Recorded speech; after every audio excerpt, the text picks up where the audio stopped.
felt like that debt was what? One word. Slavery. And slavery really can occur two ways. How are those? Someone can take you into slavery by conquering you, or you can get into slavery mostly by your own choice by what? Getting into debt. Tell me what debt is. How do you define debt? Debt is really when you borrow money against what? Against future income, which presupposes that you will have what? Future income. Is that sometimes a problem? So you're in the lunch line. Here at school, you're in the lunch line to buy lunch, and somebody comes up to you and says, "Hey, can you loan me a couple of bucks? I'll pay you back tomorrow." Okay. So you loan them a couple of bucks on what word? That they'll pay you back tomorrow. Do they always do it? You've already had that experience, haven't you? But it's so easy to, hey, I'll pay you back tomorrow. It's easy to make promises, isn't it? But the fulfilling of the promises is yet another thing. After you enjoy the benefit of borrowing the money, and after you enjoy the thrill of buying whatever you bought, maybe consuming it or using it, and it kind of gets a little old, what are you still left with? The payback. And sometimes that isn't exciting if the thrill of the purchase is gone. So debt, the Founding Fathers felt like, was really a temporary handicap. You may have to get into it. The nation may have to get into it. As a matter of fact, borrowing was one of the 20 powers granted to Congress. We'll study that later in this course. Some of the founders felt like that was not really the thing to do, to give the government power to borrow money, but that's in there. But temporary handicap as it is, the founders felt like if you have to get into debt, then you better what? You better get out as soon as possible, and you better have a plan to get out. Don't just say, sometime we'll pay the debt off. Has to be a plan, and you have to get out as soon as possible. In other words, temporary, very temporary. What do you think? Do you think it's been temporary in this country? No. No. Let's talk a little bit about what debt does to you. All of you in personal debt or have had personal debts in the past? Okay, so you know kind of what debt does to you, doesn't it? What does it do? Brings depression. Okay. Well, it certainly, let's take these in order here. It curtails freedom. I ask you, how does debt curtail freedom? You tell me.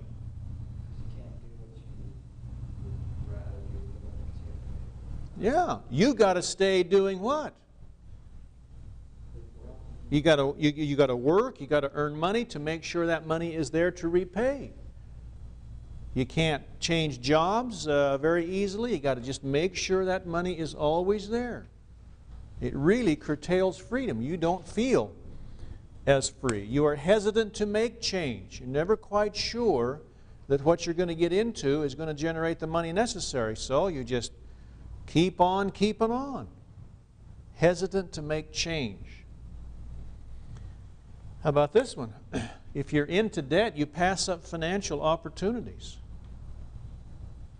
When I was in the real estate business, I knew some people who always took advantage of an opportunity of a good deal to buy a home, fix it up, resell it, and so forth. Well, what does that take?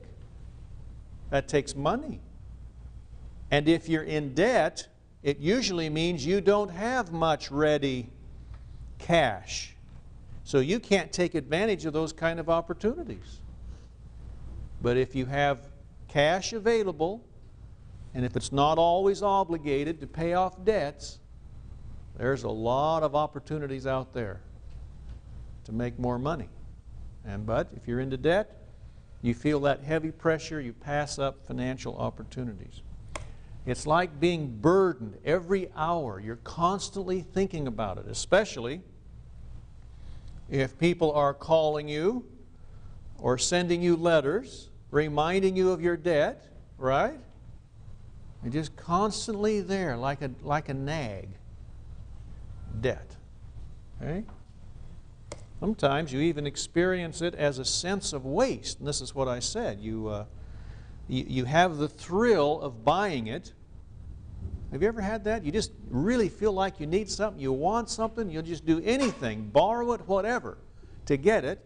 And once you have it and you use it for a while, well, it's okay. It's just kind of, it's in my room and I have it, but the excitement's gone. What's still there if you had to go into debt to buy it? The payments. The payments. Kind of like making payments on a dead horse. It's just, the thrill is gone. The excitement is used up, but you still got the payments. That's debt. And could even cause sleepless nights. If you're the breadwinner, and you're faced with payments that you got to keep up, sometimes you'll wake up at night, maybe you haven't done this yet in your life, and start thinking about it. And once you start thinking about it, it's all over. Can't go back to sleep. Have you ever felt that way? You ever done that? Maybe not. But if you're heavy in debt, it just weighs on you like a ton. And who do you avoid? People that you owe money to, right?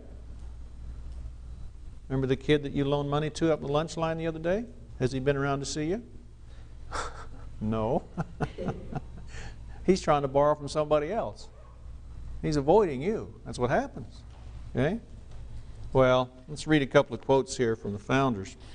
We're on page bottom of 292. Founders hated debt. Let's just face it. They hated debt.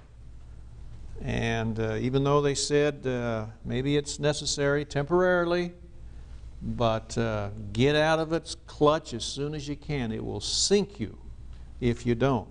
So Jefferson writes down at the bottom of 292. He says, the maxim, or the saying, of buying nothing without the money in our pockets to pay for it would make our country one of the happiest on earth. Boy, if our people would just not buy things until they had the money to pay for them, they'd be happy. Then he says, experience during the war proved this, the Revolutionary War, right? And I think every man will remember that under all the privations it obliged him to submit to, that is going without until you had the money, during that period he slept sounder and awoke happier than he can do now. See what he's saying there? So Jefferson is saying, don't buy till you have the money. Let me ask you, what's the worst kind of spending? Splurging. What is that? What is splurge spending?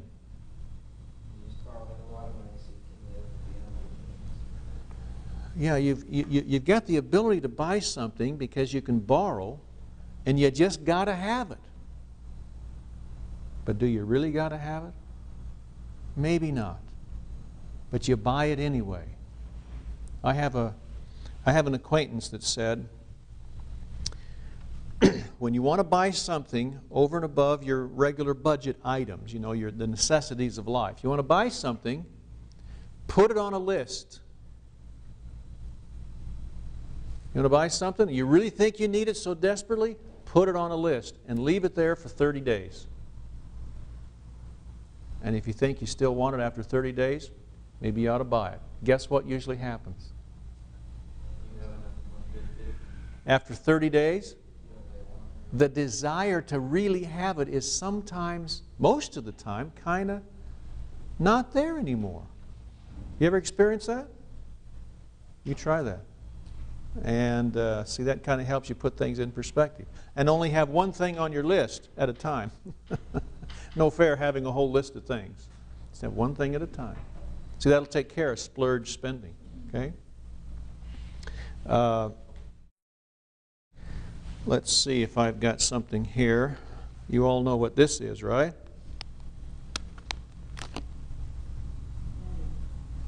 Credit card. I'm telling you, have you experienced, you're seniors in high school. Have you experienced yet? Has any letter come with your name on it from one of these credit card companies? Yeah. Has it come to you already? Yeah, my mom snatched it out of my hand. Your mom took it from you? No. Do you know what the biggest market for credit card is?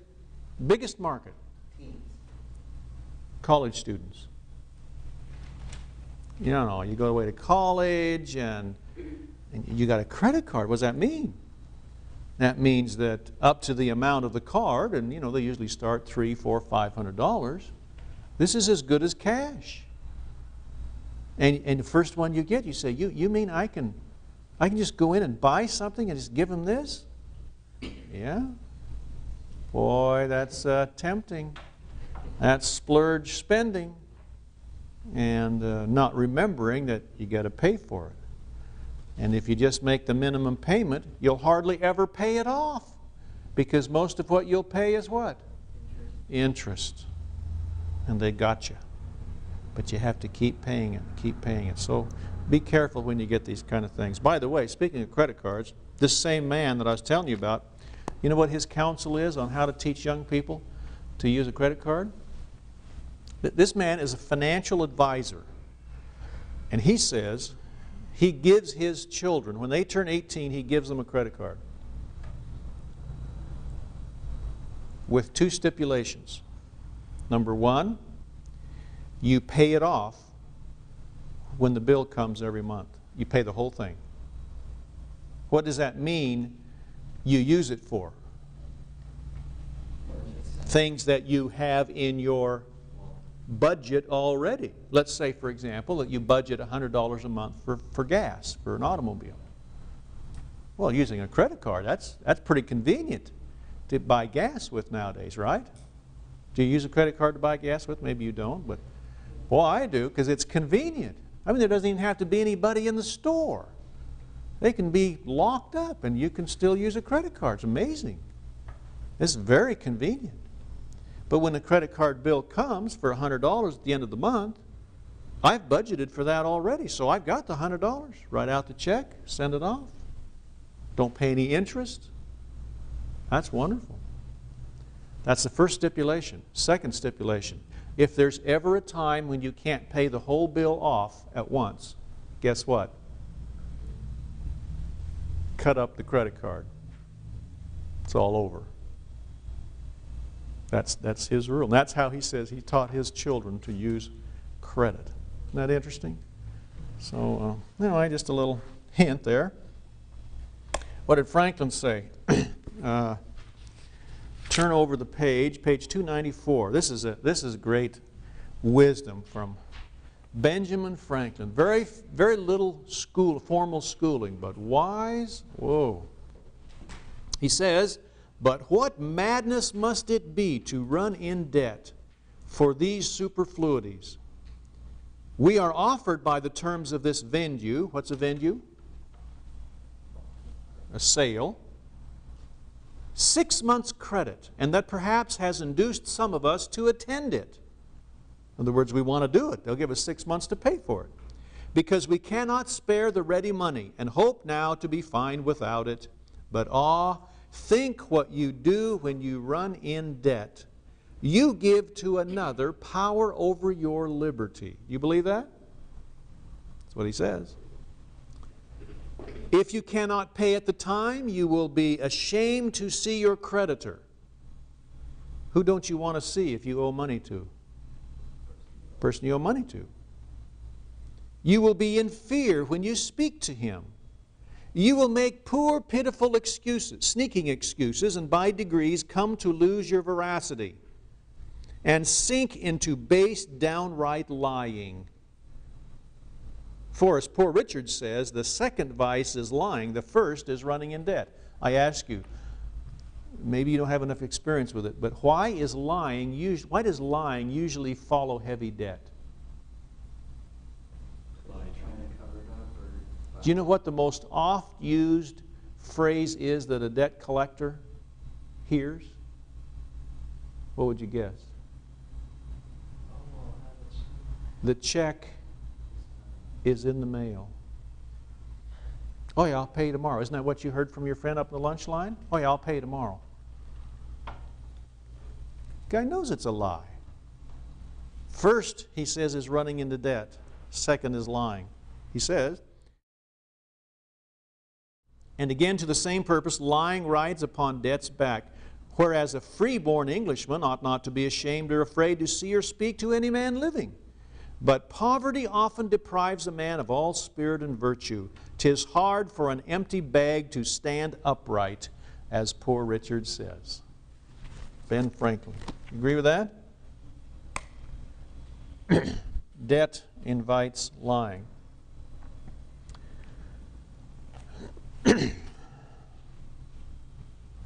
Jefferson at the top of 295 also says, I, however, place economy among the first and most important of republican virtues, and public debt as the greatest of the dangers to be feared. What is one of the greatest dangers of a republic, according to Jefferson? Debt. Debt. Let me ask you this question. Well, what about this whole concept of passing debt on to the next generation? Have you ever heard of that happening? How would that happen? Can you give me some examples? Let's assume your parents have. I tell you what, let's assume the community's building schools. Do you know how most schools are built nowadays? Not with taxes, with borrowed money. That taxes are then obligated to pay back over a number of years. For example, if our local school district here, every once in a while they'll float a bond issue. And usually it's a big one because this is the largest school district in the state. Usually it's about a $200 million bond issue. What do we mean by a bond issue? That's where they obligate, they give bonds in exchange for somebody who bought those bonds. Somebody will actually loan them $100 million on the promise that they will repay. And what do they do with all that money? They build these beautiful Taj Mahal high schools and junior high schools and grade schools, and one high school I'm familiar with here in the city cost $11 million to build. But it was built with borrowed money, which most of them are. Guess how much that high school will cost once the money is paid back with interest? Almost twice that. And you have to say to yourself, something's wrong here. We say a building costs $11 million, but it winds up costing $20 million after you pay it back. And who pays it back? Who pays it back? The next generation. And you'll hear this as an excuse for always wanting to borrow money over 20 years, mostly by selling bonds, to build roads, to build schools, and they'll say, well, let the next generation pay for it because they're the ones that are going to benefit from it. We're faced right now with an election coming up, and we have a big bond issue on the ballot. And this is the argument. The next generation is going to use it, so they should help pay for it. What do you think of that argument? Usually to build roads and schools. What should we be passing on to our next generation? A bunch of debt? We should be passing on to them what? Freedom. Freedom from debt. Wealth. Don't saddle them with more debt. I don't know. It's just incredible that people will think this way. The founder said, well, let's read what they said.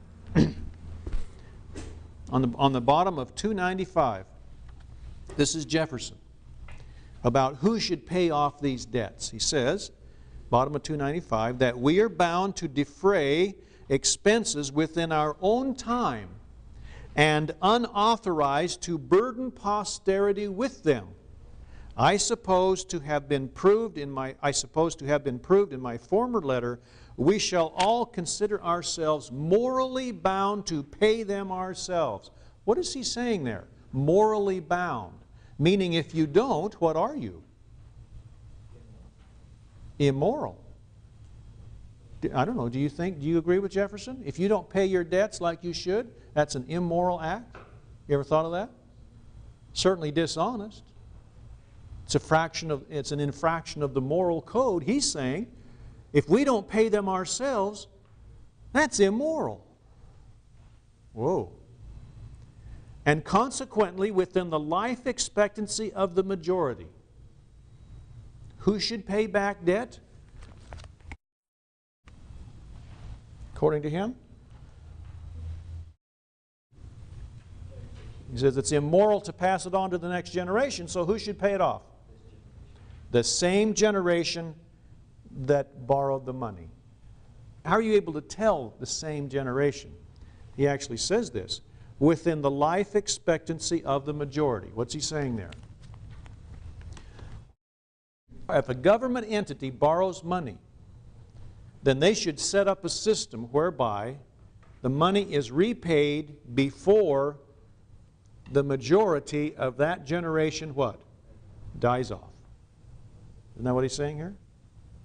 Because he says, if you don't, really, you are saddling your posterity with a debt that they did not agree to.